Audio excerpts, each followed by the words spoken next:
Hamıya salam. Bugün gəlin birlikdə çox maraqlı, çox əyləncəli bir səyahətə çıxaq. Birlikdə bir fermaya baş çəkəcəyik və yeni ingiliscə sözlər öyrənəcəyik. Hazırsınız? Elə isə başlayaq.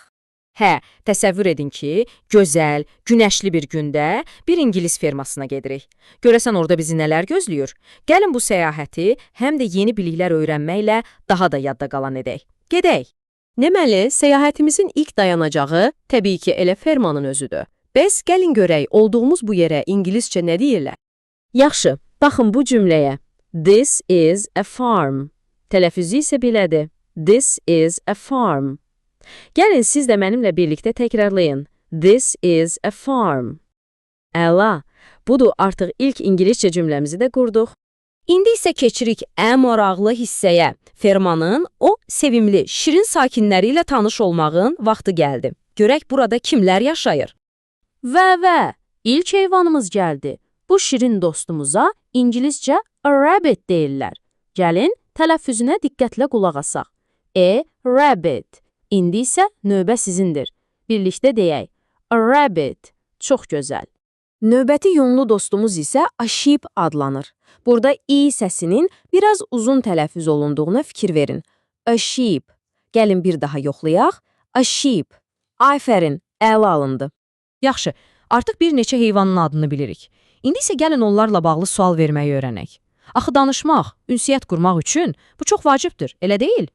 Deməli, tutaq ki, bir heyvan gördünüz, amma tam əmin deyilsiniz dovşandır ya yox. Necə soruşa bilərsiniz?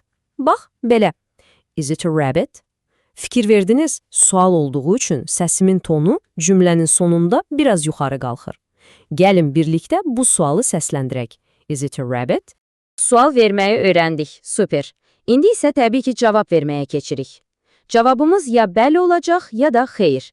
Gəlin görək bunları ingiliscə necə deyə bilərik. Deməli, sualımıza cavab vermək üçün iki sadə variantımız var. Əgər gördüyümüz heyvan həqiqətən də dovşandırsa, cavabımız belə olacaq. Yes, it is. Tələffüz edək. Yes, it is. Yox, əgər dovşan deyilsə, o zaman deyirik no, it is not. Bunun da tələffüzü no, it is not kimidir. Yadda çaxlamaq çox asandır, düzdürmü? Gəlin sürətli şəkildə bir yoxlayaq görək nələr öyrəndik. Artıq this is a farm deyə bilirik. A rabbit və a sheep sözlərini bilirik. Hətta is it a rabbit deyə sual verib, sonra da yes it is və ya no it is not deyə cavablaya bilirik. Bu həqiqətən də möhtəşəm bir irəliləyişdir. Bu dərsdə bizimlə olduğunuz üçün təşəkkür edirəm. Sonda isə sizə bir sualım var. Görəsən fermada başqa hansı heyvanlar ola bilər? Onların ingiliscə adlarını araşdırıb öyrənməyə davam edə bilərsiniz. Növbəti dərsdə görüşənədək hələlik.